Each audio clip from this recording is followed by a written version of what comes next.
We're almost to the season opener, but there's still a few more days of talking season. Anonymous coaches, what they're saying about the Vols, Nico, and Tennessee recruiting. That and so much more. It's your Wednesday, Locked On Vols.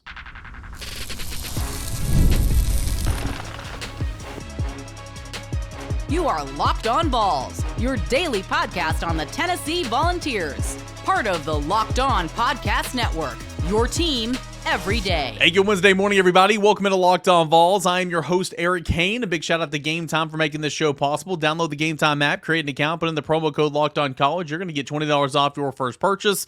Terms apply. We got a loaded show coming up here today. What anonymous coaches are saying about the Vols, recruiting, quarterback Nico Iamaleava, and so much more. What SEC, Locked On SEC host, which you should make that your second listen today after Locked On Vols, Chris Gordy is saying about Tennessee, where he thinks they're going to finish by season's end, and where he has Tennessee in the power rankings ahead of the season. All that and more coming up in a matter of moments. NFL roster cut day. That was yesterday at 4 o'clock Eastern time.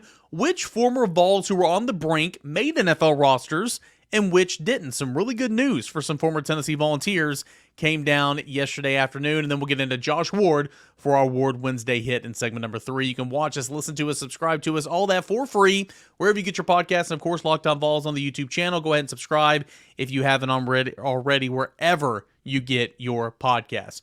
All right, so again, season openers just literally days away. So we're about to get into our full football season content, weekly schedule, with taking a look at the games, what happened, game balls, all that type of stuff. We'll get Boogie on Friday. We'll get scouting the opponent on Friday as well. I mean, we're going to be getting in a rhythm is what I'm trying to say when football season starts. But just a couple more days, we got to continue to relay, I guess, what everybody else is saying about Tennessee. And so I wanted to pass along a couple of quotes from anonymous coaches on what Tennessee's got going on right now. ESPN put this out there a couple of days ago. This is from an anonymous coach that's going to play Tennessee this year. This was to ESPN's Adam Rittenberg. Quote, "He's really athletic. In the bowl game, they made it pretty simple for him. He's long, he's got a good arm, and he's really highly recruited kid out of high school. Very highly touted and a really, really talented player." Again, that's not a groundbreaking report whatsoever, but that is from a coach that's set to take place, or that's from a coach that is set to take on Nico in Tennessee this year.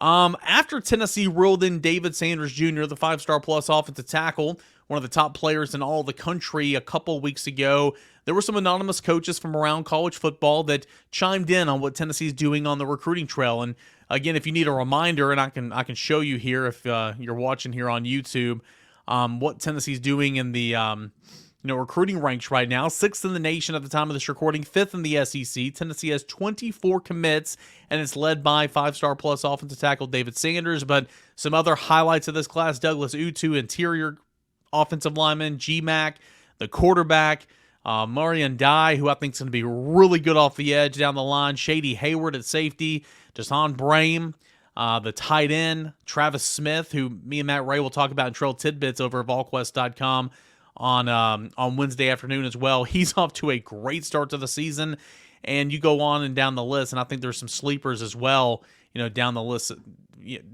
here for the University of Tennessee. But any way you want to spin it, Tennessee is certainly moving the needle in recruiting right now. We've talked about that a lot here on this show. But after Tennessee reeled in David Sanders, two anonymous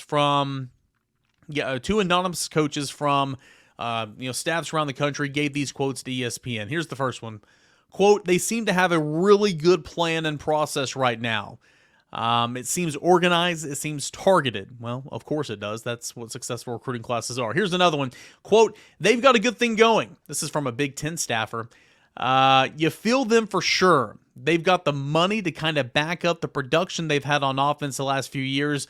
They're having a great cycle." And I thought there was something really interesting in that quote. That's why I brought it up. They've got the money to kind of back up the production that they've had offensively the last couple of years. Well, of course, you need a plan. You need to be good talent evaluators.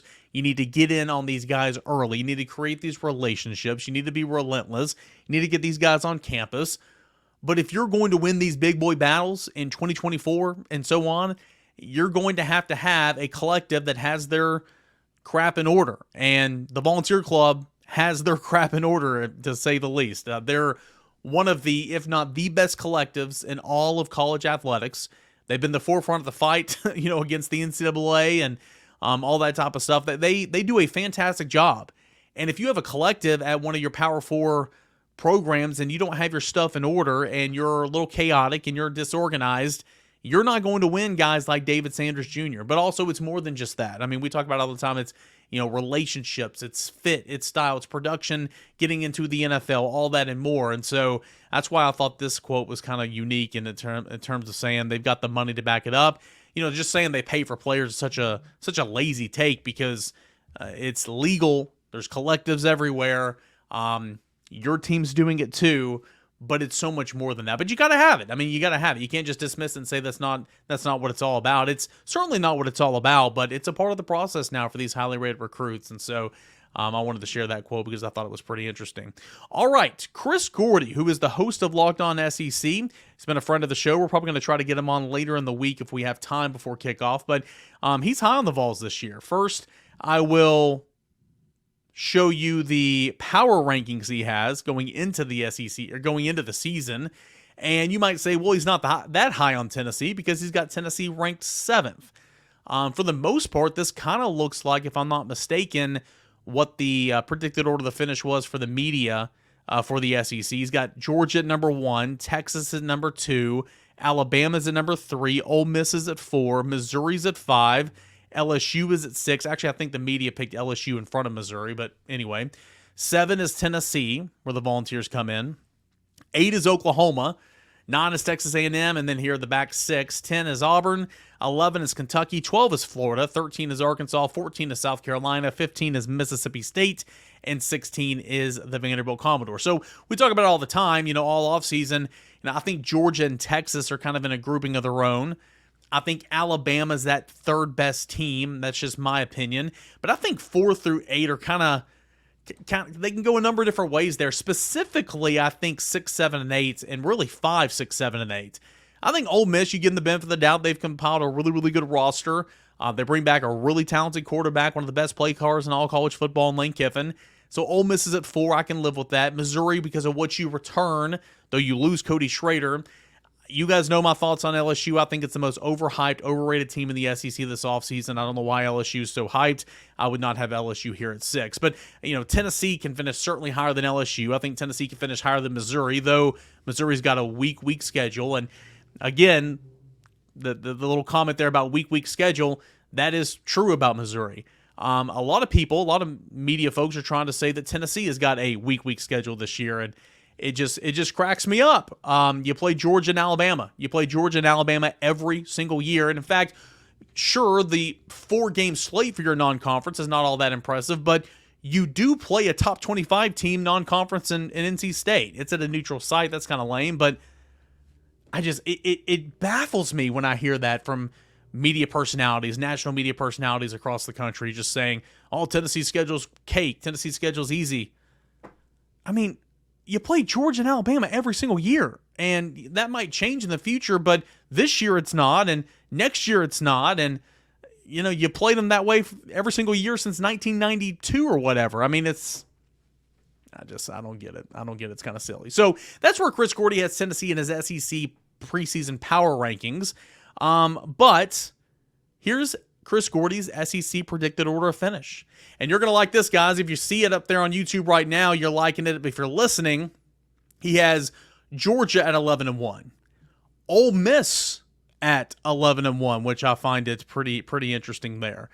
He's got Tennessee at 10-2. He's got Texas at 9-3. Alabama at 9-3. Missouri at 9-3. LSU at 9-3. Oklahoma at 9-3, Texas A&M at 9-3. So he's got 1, 2, 3, 4, 5, 6 teams at 9-3. Auburn at 8-4, Kentucky at 7-5, Florida at 7-5, and then only 4 of the 16 SEC teams finishing below 500. 4-8 for the Arkansas Razorbacks. That would do it for Sam Pittman. Billy Napier keeps his job at 7-5, by the way, easily. 4-8 for Shane Beamer at South Carolina. That should do it for Shane Beamer, in my opinion.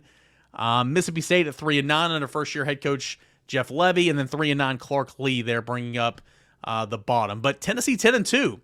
That is the third best, well, technically second best, because the Bulldogs and the Rebels tied 11-1. But this is what Chris Gordy believes. Chris Gordy believes Tennessee's a 10-win team, and Tennessee finishes the season 10-2. You got to like that. Obviously, he's buying in on Nico Iamaleava and the depth of this Tennessee roster. So, what are they saying about the University of Tennessee? What are they saying about Tennessee recruiting? Nico, what are they saying about what Tennessee's going to do in 2024? Talking season is almost over. Guys, we are almost there. We have almost made it to the promised land. Only 2 more shows until we have made it to the promised land, and I can't wait. We'll be here with you every step of the way right here on Locked On Vols. NFL Cut Day, that was yesterday. The deadline was 4 o'clock Eastern Time. Who made rosters and who didn't? We'll tell you that when we return right here on Locked On Vols. Want to tell you about our friends over at Gametime. If you download the Gametime app and you put in the promo code Locked On College, you're going to get $20 off your first purchase. Again, that promo code is Locked On College for $20 off your first purchase. Terms apply. And what is the Gametime app? It's an app where you can buy tickets to events in your area, sporting events. Tennessee football, Tennessee basketball in the winter, Tennessee baseball in the spring, Tennessee Smokies in postseason action as they finish off the regular season, their postseason bound. Concerts, comedy, whatever event is happening in your area that you need a ticket for, you can buy that ticket on the Gametime app. They got views from your seats, so you can see exactly what you're paying for. No hidden prices, no hidden fees at checkout. They got the lowest price guarantee where Gametime's going to credit you 110% of the difference if you find a cheaper ticket somewhere else. Plus, they've got the most flexible customer service policy in the ticketing industry. So check it out yourself. Go download that Gametime app. Download the Gametime app. Create an account, put in the promo code Locked On College for $20 off your first purchase. Again, terms apply. Locked On College is the promo code, $20 off. Download Gametime today. Last minute tickets, lowest price guaranteed. And of course, we want to give a shout out to our friends over at FanDuel Sportsbook. You've heard us talk a lot about FanDuel. It's America's #1 sportsbook. Well, we have something a little different for you. Now through September 22nd, all FanDuel customers can bet $5 and get a 3-week free trial. 3-week free. 3-week free. Say that 10 times fast. Free trial of NFL Sunday Ticket from YouTube and YouTube TV. Then you go to YouTube TV, base plan. You'll be able to watch every regular season Sunday afternoon out-of-market game. All you need is a Google account plus a current form of payment, and then you can cancel anytime, guys. All you have to do is visit FanDuel.com/lockedon to download America's #1 sportsbook and take advantage of this deal. Plus, you want to get in on that action for Tennessee and UTC this weekend. Tennessee's big favorite, obviously. 38.5-point favorites are the Volunteers against Chattanooga. The total is sitting at 56.5 at the time of this recording. So where's the juice? Find it out over at FanDuel Sportsbook. It is America's #1 sportsbook. All right, guys, welcome back into your Wednesday show. This is Locked On Vols. I'm your host, Eric Kane. Everydayers, thanks so much for making us a part of your morning routine 5 days a week.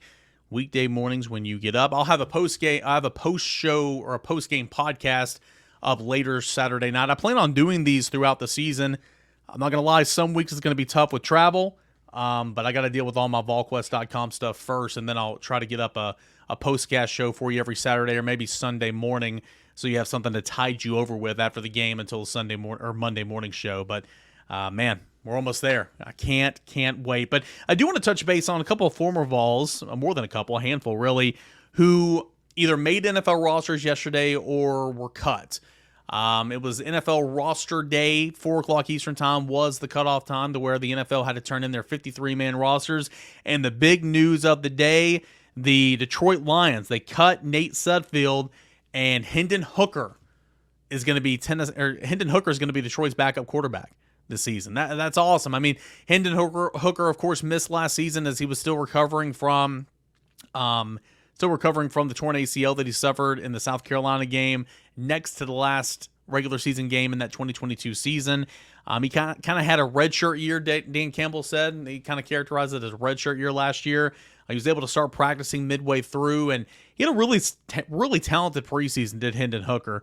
He was 29-44, 300 yards, TD, and an interception through the air. This is over 3 preseason games where you're not playing from start to finish, mind you. He also ran the ball 19 times for 138 yards and a touchdown. So congratulations to Hendon Hooker. Looks like he's going to open the season as the backup quarterback for Of course, Jared Goff there in Detroit, who got a big old contract this off. It's interesting. Looks like Hooker's under contract through 26. Jared Goff just signed a massive deal. He's under contract through 2028. So we'll see what happens down the line. But Hendon Hooker is the backup quarterback. So congratulations to him. It's pretty much official with the releasing of Sudfeld from Detroit. A surprise, if you will. And it's not a shocker, don't get me wrong, because the guy that he was in competition with, it's kind of a business decision, I guess is what I'm trying to say. Joe Milton's going to be the number 3 quarterback in New England this year. We know the intangibles, we know the arm, we know the standing backflips, we know all this type of stuff, and Joe Milton was getting a whole lot of praise early on in preseason, right? When camp opened after that first preseason game, and then there wasn't a whole lot of talk because Joe Milton did not play very well in preseason games 2 and 3. He had a really strong preseason opener, but in preseason games 2 and 3, Joe Milton did not perform very well. But the Patriots, they cut Bailey Zappi. They cut him, and so that's going to open up Joe Milton to be the number 3 quarterback for New England. 11 of 30, 152 yards and a touchdown for Milton in preseason. In 3 preseason games, he ran the ball 11 times, 54 yards, did have a fumble. Again, there's a lot to work with there. There's a lot to like. It just takes one coach to kind of unlock it. And Joe Milton, congratulations to him. He survives. He was not cut, and he will be the 3rd quarterback for the New England Patriots this season. So those guys. Also, from we know that Jaylen Waddle's going to make the Miami roster. We know Kamal Hadden is going to make the Kansas City roster.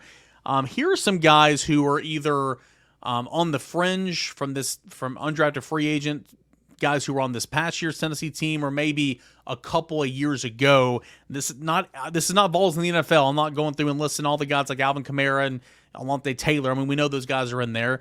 But here are some guys, not everybody, but a lot of guys that I found that were kind of on the fringe yesterday.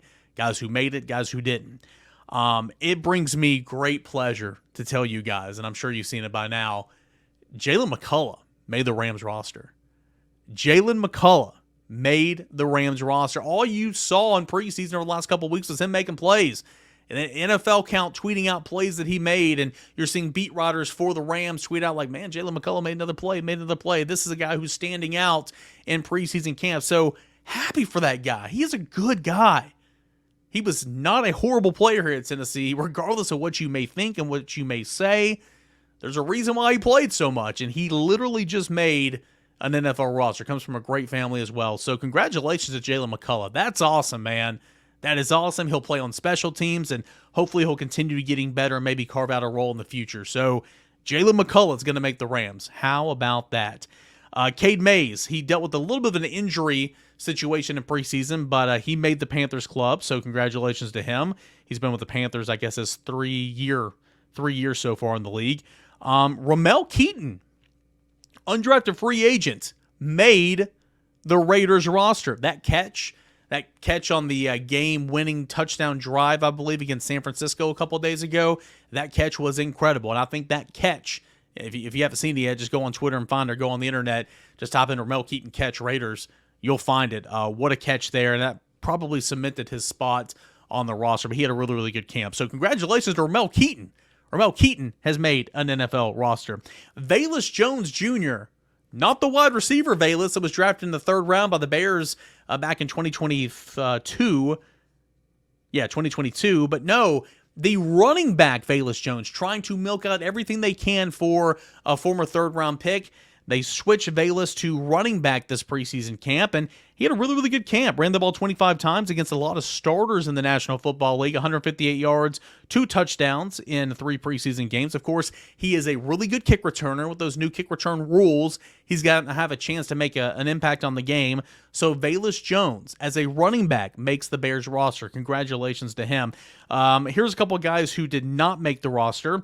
Jabari Small was cut by the Titans yesterday, and talking with some people, somebody else may pick him up. We'll see. He didn't have a horrible preseason. He led Tennessee in rushing in the final preseason game, 10 carries for like 65 yards. He had a bad fumble on the opening play of the second half, or on his first carry of the second half. But Jabari Small, of course, you got Spears, you got Tony Pollard, who they added, and then Chestnut's their 3rd back in Nashville, and Haskins is there as well, but Chestnut was not. Chestnut had a really good camp, and so Jabari Small was a long shot regardless in terms of making that roster. I said Haskins, that was incorrect. Sorry. But Jabari Small was cut by the Titans. We'll see what happens with him. Aaron Beasley was waived by the Panthers. Judy Lawley was cut by the Titans, and he was potentially going to make that roster because they're a little shallow at cornerbacks. But Judy Lawley was cut on the final day. Jeremiah Crawford was cut by the Panthers. Jacob Warren was cut by the Patriots. Micah Abernathy made the Falcons again. Kendall Vickers made the Saints. So congratulations to those guys. Now, a lot of these guys that got cut, potentially and likely case for some of these guys for sure, they'll be signed on as practice squad players. So they'll kind of be on the taxi cab, and it's a little bit more difficult than that. But a lot of these guys will be on practice squad players. We'll see if any of these guys who were cut are maybe picked up by other teams. But man, congratulations to Jaylen McCollough. Congratulations to Ramel Keyton, Velus Jones, of course, Joe Milton, Hendon. Awesome that he's going to be the backup in Detroit this year, and so on and so forth. So I wanted to bring some of that news to you here on Locked On Vols. Really good day overall for VFLs in the NFL in terms of trying to make a roster. Hey, when we come back, Josh Ward, a Raiders fan himself, is going to join the show for a little Ward Wednesday. That's coming up next. You continue on here with a Wednesday edition of Locked On Vols. Want to say about our friends over at 5 Hour Energy.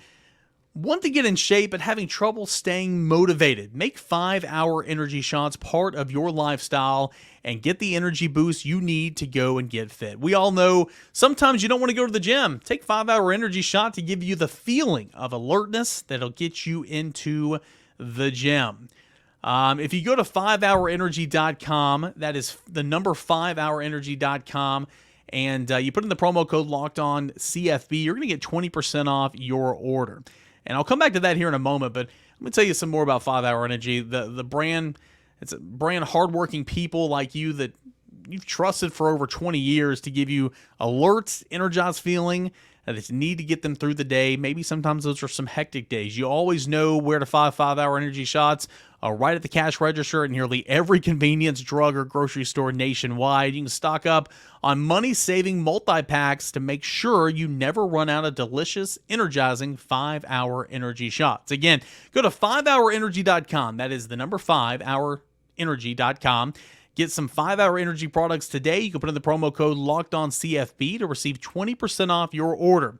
This valid is through September the 30th on the order and cannot be used with other promotions. The code is not good on subscription orders. That is promo code LOCKEDONCFB for 20% off.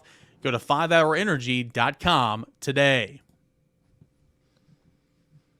Josh, it's finally game week. Months and months and months of talking season. Well, it stops officially at the end of this week because we get to see an actual football game this weekend. It's against UTC. Tennessee's a 38.5 point favorite, so it shouldn't be a close football game. But outside of the final score, what is success for Tennessee in this football game? I would say completely controlling the line of scrimmage. I don't think that will be an issue for Tennessee's defensive line with everybody Tennessee has coming back, the amount of players that they have, the dominance that I think that they'll be able to show. The offensive line I don't think should have an issue, but I'm more curious there to watch the two tackles play with Lance Hurd, a newcomer from LSU, and then John Campbell switching to the right side. We'll get a chance to see the performance of the guys playing at left guard, and you want to see them win those matchups because Chattanooga, as good of an FCS team as it is not going to match up with the personnel that Tennessee will face next week against NC State and then in SEC play. So what Tennessee's able to do on the line of scrimmage and playmaking. Can Tennessee hit some plays down the field? Because that'll be something that they're trying to do on the offensive side more successfully than they did last year. It's the season opener, so everybody's excited for a number of different reasons, but also games like this allow you to see a lot of young guys, see a lot of backups, see some freshmen in this class that might not have big roles on the team or might be limited to only special teams. Outside of Boo Carter, because he's a given, who's another freshman that you're really intrigued to watch in this football game? And maybe I'll take Peyton Lewis out of this as well because obviously he's going to play. Give me another freshman.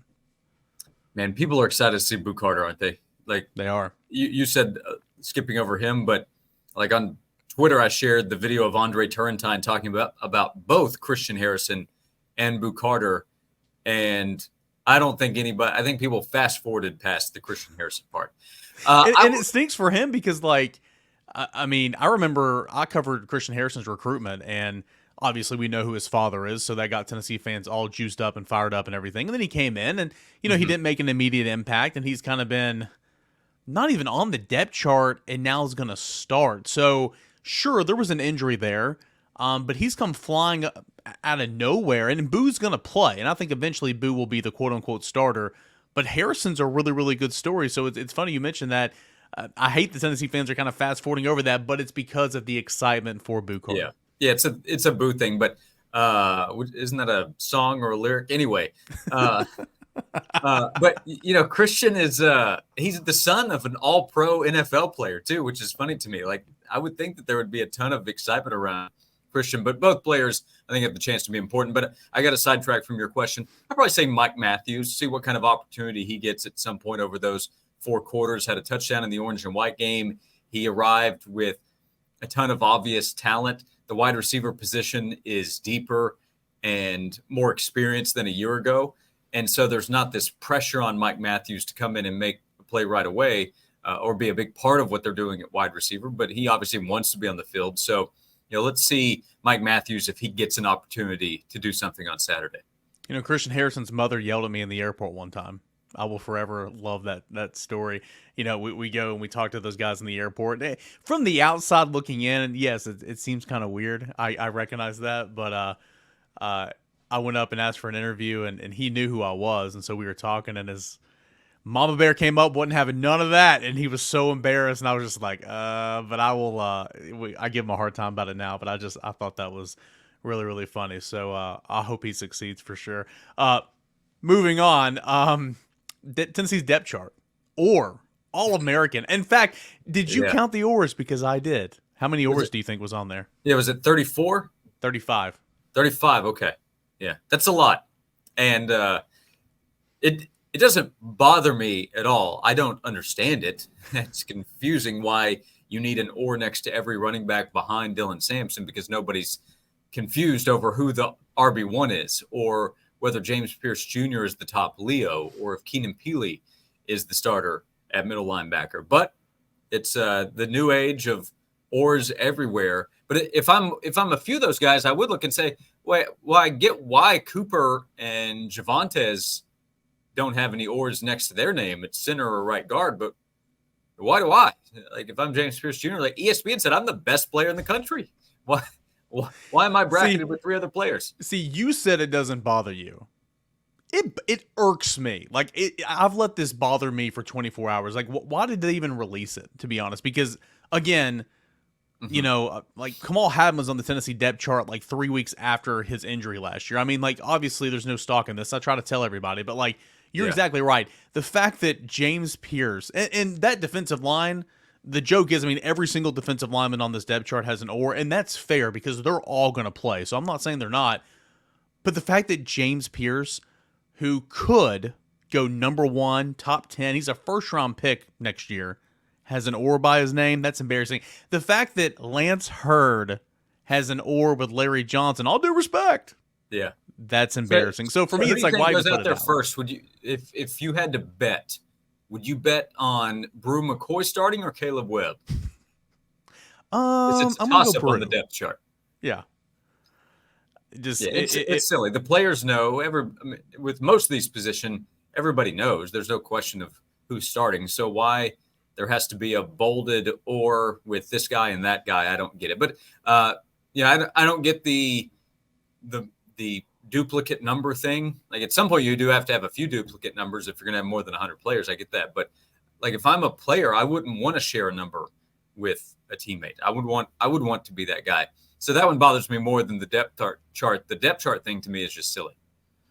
Like, I get in this day and era, like, you got to keep young guys involved, engaged, not only because you might need them to play, but you don't want them to leave their program. So, I mean, you got to cater a little bit. I get that. And I think the oars for, like, defensive line makes complete sense. I think the or for, I mean, Dylan Sampson shouldn't have an or by his name. I mean, come on, that's embarrassing. But like an or for, right now for Selden, Bishop, Keith, and Lewis, I think that's fair because it makes more sense for the backups. Yeah. For the starting position, that's where it's kind of confusing because, again, we know and they know.